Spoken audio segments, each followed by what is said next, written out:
Okay, I got to do a water pump replacement on this car right here, and of course there's all kinds of noises that can emanate from this end of the motor. So the question you ask yourself is, well, I got all these bearings, and there's my air conditioner compressor bearing, and there's my power steering bearing, and there's the idler bearing, and then there's the tension bearing. Something's grumbling and making noise. And the thing about the water pump bearing grumbling and making noise is that every now and then it kind of sounds like it's got kind of a gurgling bit to it, like it's like doused in water, which would make sense that it's it's the water pump. It doesn't always sound like that, but it's kind of there. And well, anyway, my water pump started making noise probably about 1,000 miles ago, and I didn't want to just replace it. I wanted to take it all the way to failure so I could basically, one, I would know and be able to put into this video how long it takes to completely fail and what happens when it completely and totally fails. So if we look down in here, see if I can hold this right. Alright, here's the belt. So the belt has popped off the pulley, which is right there. What you don't realize is that the pulley is completely pulled loose from the pump housing. The pump housing is back that direction. And the middle of the pulley is completely pulled loose. So you can see that the pulley is no longer attached to the water pump. So that's what happens when it fails. The water pump, it's got some vanes in there. The vanes are going to snag on something inside the water pump housing, and when it snags, the spindle that's attached to that pulley is going to grind down. That's why the bearing's failing, so it's going to grind a little bit. And eventually it's going to snag, and when it snags, the pulley's going to just snap right off. So when it goes catastrophically, and mine just kind of went thunk. As you can tell, it just snapped off and it smacked the body of the car over here. And the belt stops turning. You lose air conditioning, your alternator, your power steering, and believe it or not, although the steering is heavy in this car, it's really not all that bad. That wasn't critical. I also knew that I wasn't going to be more than about 4 miles from my house at any point in time. I really have not been driving this car very much. It really goes no more than 4 or 5 miles away from the house and then back. And it failed at about 3 miles from the house, and only had about a mile to go to my parking place, and then I had to be at work all day, and then I drove it to 4 miles home. And it is winter time here, so in my 4 miles it didn't overheat. It got warm, but it didn't overheat or anything like that, and I just put it in the driveway and parked it. So that's what's going to happen to you if it fails completely because you don't fix it. Alright, so to get this thing loose, of course it's got to come loose from this piece right here. And this is pretty solidly attached back in that end. You can undo this, but it's not really going to help you. Undo this one, of course. This guy's got to be loosened up. As I said, you got to get the electricals out of the way. It's just kind of a snap on right here. And I can show you. Press down on this thing while simultaneously wiggling it, and it'll slide off. Get this guy out of the way. Once you get this guy undone, there's a clip and a clip. There's only 2 clips. And then other than that, it's just wiggle, wiggle, wiggle, wiggle, wiggle, wiggle. You can use your screwdriver, and there's kind of a little notch right here. So you can use your screwdriver a little tiny bit to get it started. But mostly it's just a wiggle, wiggle, wiggle, wiggle until it pops loose. And when it pops loose, it comes out. So that gets this guy out of the way. Alright, the bottom of the air filter box is held in place with a 10 millimeter right there, and another 10 millimeter right there. And you kind of pull it up and twist it, and it'll pop out. Alright, there's the heat shield. It's got 1, 2, 3 10 millimeter bolts. So be careful with the one on the bottom. It's kind of tight fit down there, and when it pops, you might pop your knuckles on something down in there.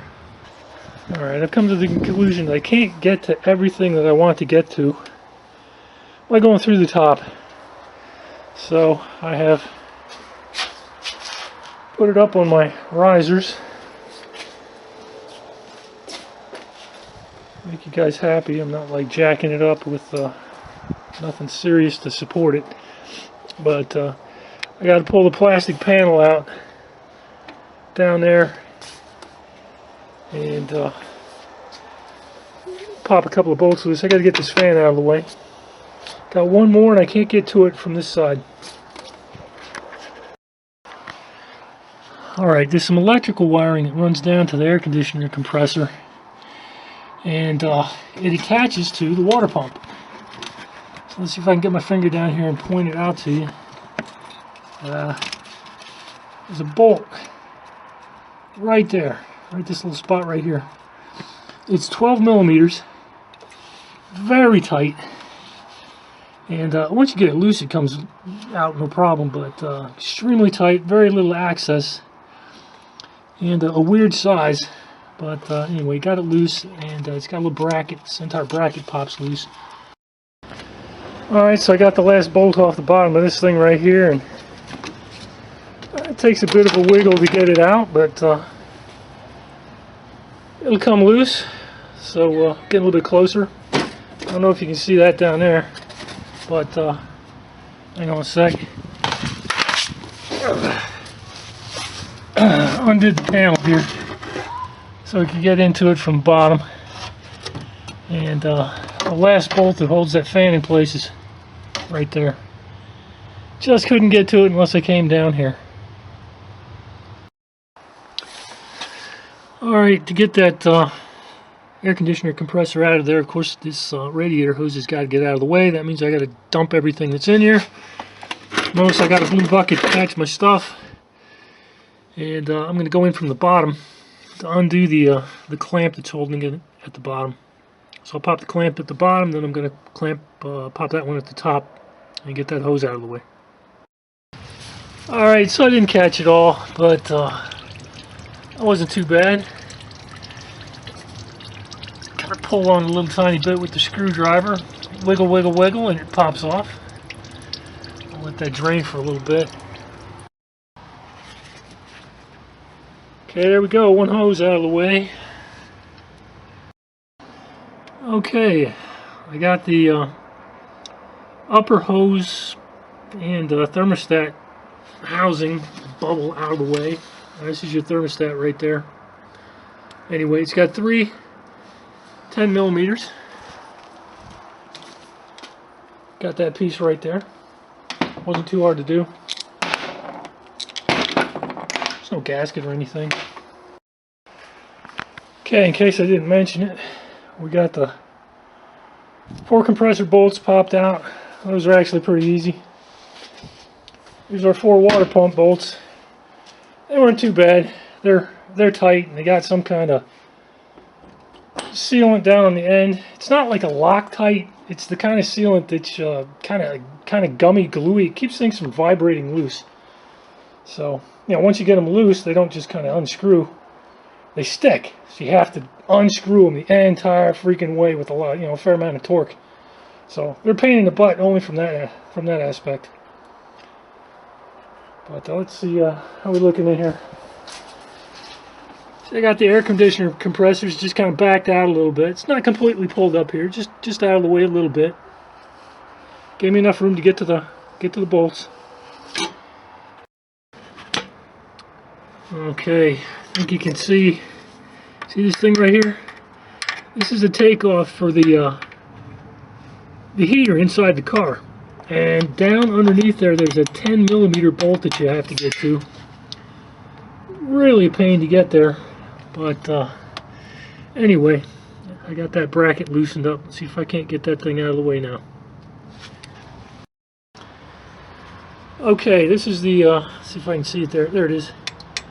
Okay, right there. This is the one that goes off to your heater core.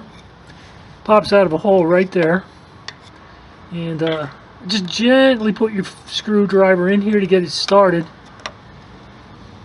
and then you just kind of wiggle it a little bit. And eventually it'll pop off. So this guy's out of the way now. Let's see what else we can do here.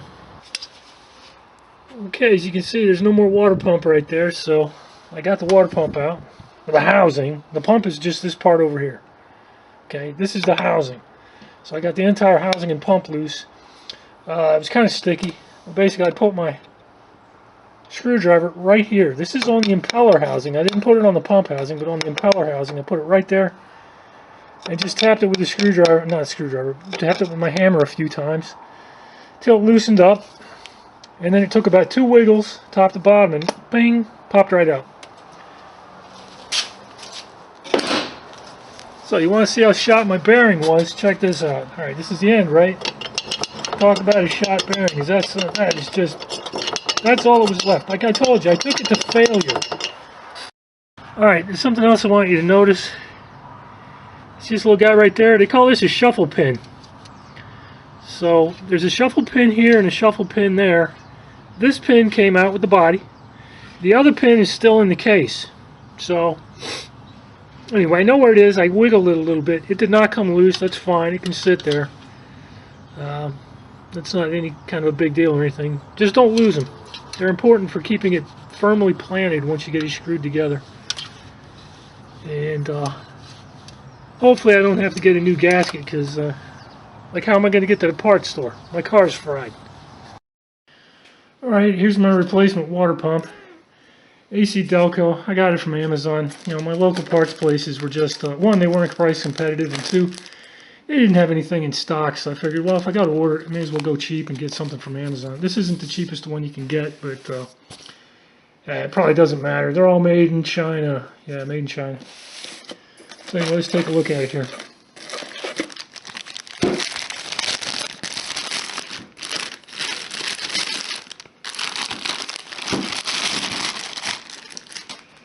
Yeah, there we go. One impeller housing. You can't really call this thing the pump, you know, it's an impeller housing. You know, the pump is all the entire thing. Nice, AC Delco.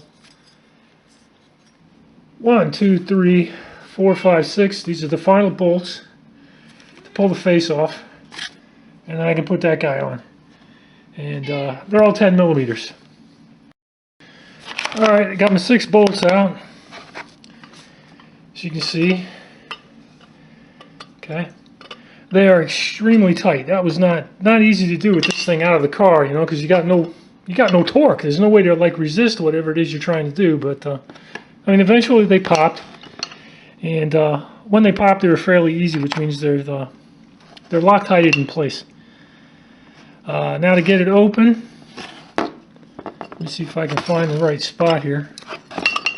Okay, there's a little spot right there. You can tap with a hammer. And I haven't quite hit it at that point yet. And the other spot is, there is a teeny tiny wedge point right here. So put a fat screwdriver into that hole right there and gently tap it until it begins to split open. Okay, so like I said, I drove this thing to failure, and let's see if I can get some light on that. But you see that right there? It's melted slightly, that bit of metal right there. You know, it's shot to hell. Anyway, you can see where it was scraping along that edge right there, so it's worn the inside of the impeller housing down. Trying to see, is there any place else where it's fried? And of course, the shaft completely came out. I knew that was going to happen, you know. But you can see on the back of it here, you can see where the back of the impeller was scraping as it would go around. There are any number of wear marks in this part of the, the impeller shaft. There's some bad stuff down in here too. But yeah, I beat the heck out of it before it failed. Some more parts of it that pulled loose.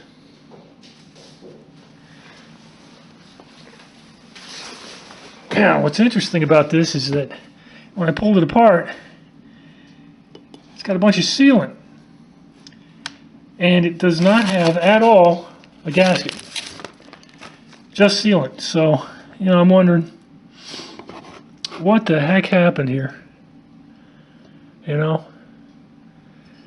What was going on? Maybe the guys who had the car before me replaced the water pump at some point in time. Anyway, one of the other things that I was going to do is I was going to try and slide the face off once I got the bolts done. But they have, if you notice that right there, they've got a shuffle pin. One there. If you look down here, there's one right there. So I wouldn't have been able to slid the, you know, the face would not have slid off even if I tried to get it to do it the way I wanted to do it. So, nah. Anyway, live and learn. Shuffle pins. Okay, this is the mounting bracket. I don't know what you'd call it, but anyway, it fits at the end of that thing right there. But it popped off. Like I say, it was all part of the failure. And anyway, it didn't take much to snap it out of there. Just a couple of whacks with the hammer and pop, came loose. This is now ready to be bolted up to the assembly, which I have right there. All bolted up. All the shuffle pins are in the right place. Got my one shuffle pin in that housing where it's supposed to be. My gasket looks okay, so I'm going to reuse my gasket. Don't do what I do. You should probably go out and get a good gasket. I may dig around through my supplies and see if I've got something that would fit, but I don't think I've got anything that'll fit like that, so I'm just going to have to bolt it up. Same thing with that. That gasket's going to have to be reused. Might throw a little sealant here and there, but I kind of doubt it. We'll just bolt it together and see how it goes. Alright, there it is. The pulley's on. All bolts are torqued down.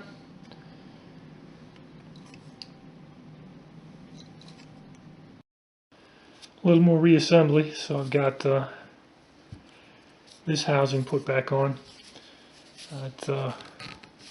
Having this off made it easier to get it out, but I don't think it's going to be that hard to get it back in with that on. Okay, so the water pump's not completely back in place, but it's close. So it's held in place by 4 bolts. So you get the 4 bolts started. Don't get all of them torqued down, just get them started. Then you got the heater pipe, this little pipe right here. This thing's got to be popped back in place. Not the easiest thing to do. Take your screwdriver, pop it down in like this, apply a little torque to it. It'll kind of pull back and then snap into place. And of course it's got a bolt way back down under there that's got to be fastened to the pump body. Okay, got my 4 bolts. They're all torqued in. I got it there. I got the heater core all bolted down with this little bolt back under there. But there is one thing you got to understand. So I don't actually have the torque specs for any of these things, and it's kind of hard to get a torque wrench down in there anyway, even if I had one. I just don't have the stuff that it takes. Not enough tools.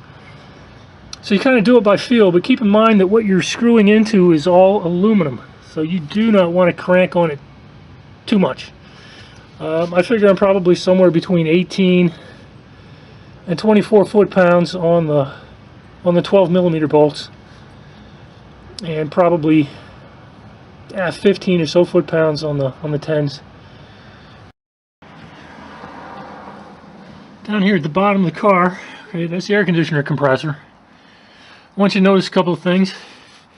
This wire, O2 sensor down here off the exhaust, didn't have to undo any of the wiring. None of this wiring came, sorry if I get the right place, none of the wiring came undone here.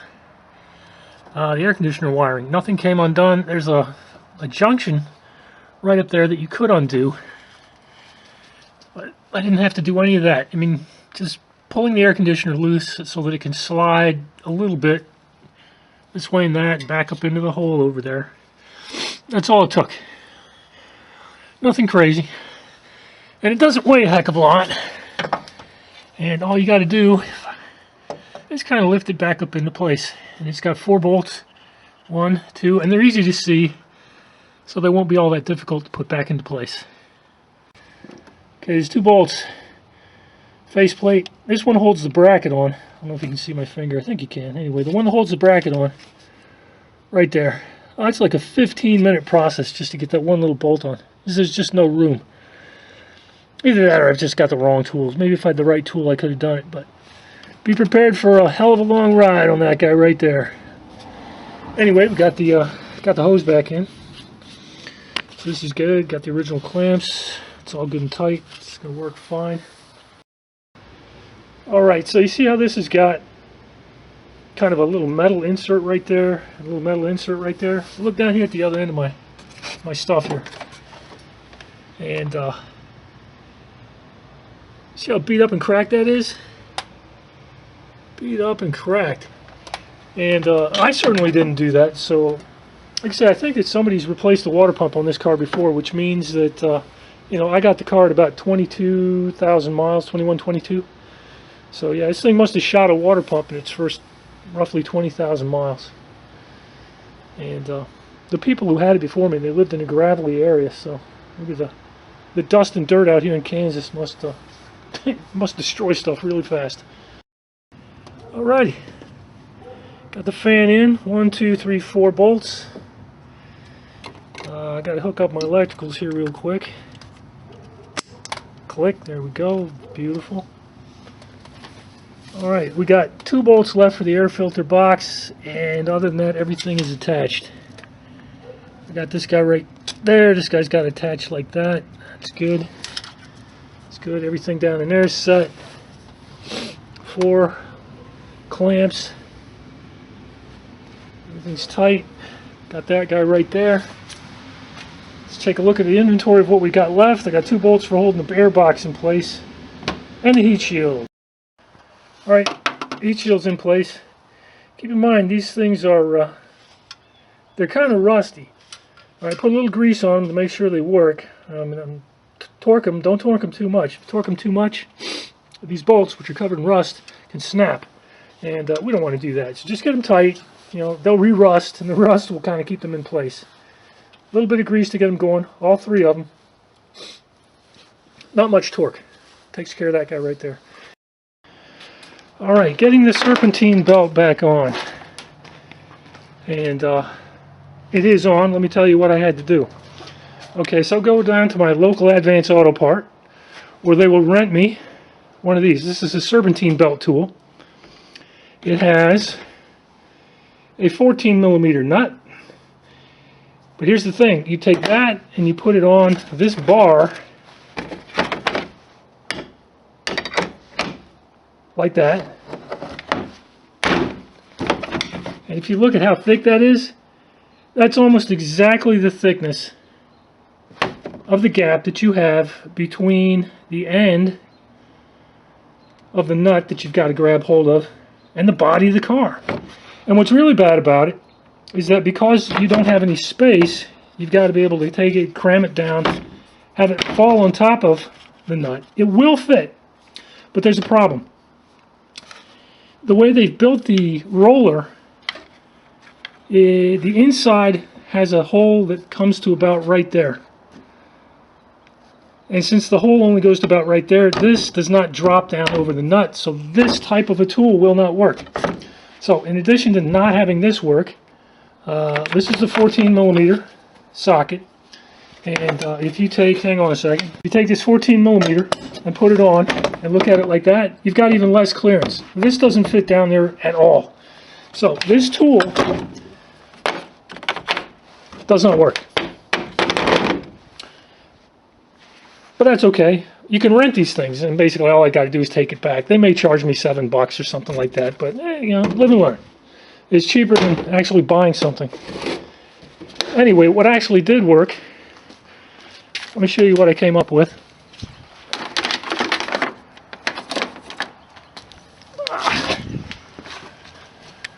Okay. In my pile of tools, this thing's going to show it, I have a double-ended ratcheting wrench. And with a little tiny bit of an angle, you can get it to kind of drop down into that hole. And in order to keep it in that hole, you can't really see it, I have a screwdriver. Hang on a second. From the top, I've got a screwdriver. And you take the screwdriver and you pinch it between the body and the top of that wrench, and that'll keep the wrench on top of the nut so it won't slip off.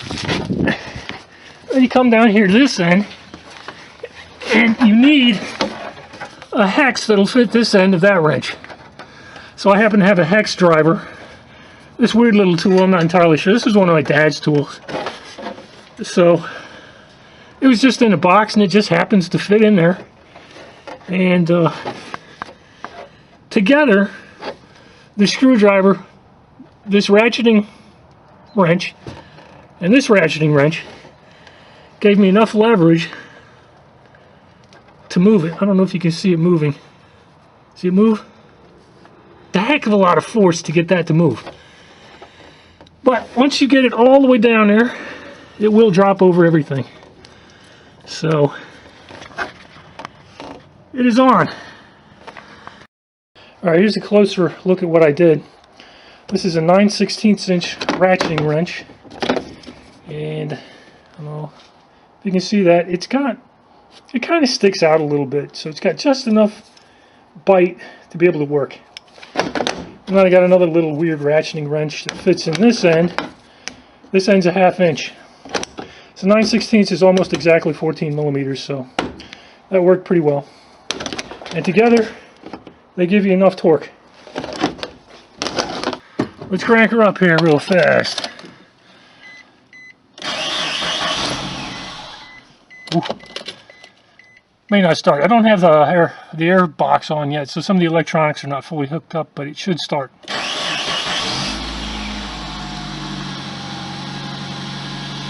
Alright, got the check engine light on, but stuff's working. Let's take a look.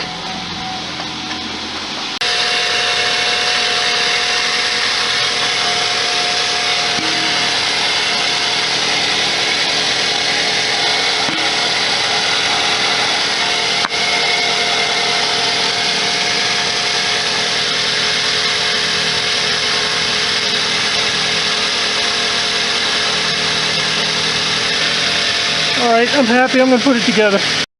Alright, getting the air box back in place is pretty easy. Alright, getting to this one down there, it's nice to have a really long extension, because there really is no room, so you need a really long extension for this one. Alright, that snap right there is real easy to get to. This one right here, I used my screwdriver to pop it into place, because you can't really get your fingers down. Your fingers just don't fit in there with enough strength. So, yanked it up with the screwdriver. Alright, all the rest of this stuff is pretty good. This attaches right there. And of course this goes back there. And that's it. Alright, I wanted to do a closing inventory of the tools that it took to get the job done. So let's start with the rented tool that did not work. I did, however, get it to work with these two right here. Alright, this for the hose clamps on the heater hose that comes out of the pump and goes down to the radiator. Just a big fat screwdriver, general purpose. 1/2 inch drive. This is 14 millimeter, 12 millimeter. This is 3/8 of an inch drive. 1/4 inch drive. Deep socket 12, 12, and 10. Yes, I use both of these. Sometimes you need a short, sometimes you need a double long. Sometimes you need a single long, sometimes you need the little short guy. I did use this ratcheting, not ratcheting, but kind of a breaker bar, 1/4 inch, on a couple of them. A tiny bit of silicone. This is a high temperature silicone. It's not that high temperature, but this is what I had. And a brass brush for cleaning the threads. So if you got a little bit of dirt on your threads, just clean them up before we put everything back together again. I did put a little bit of grease on some of the threads here and there that are exposed to water, like the ones that are underneath there. And outside of cleaning up, I'm done.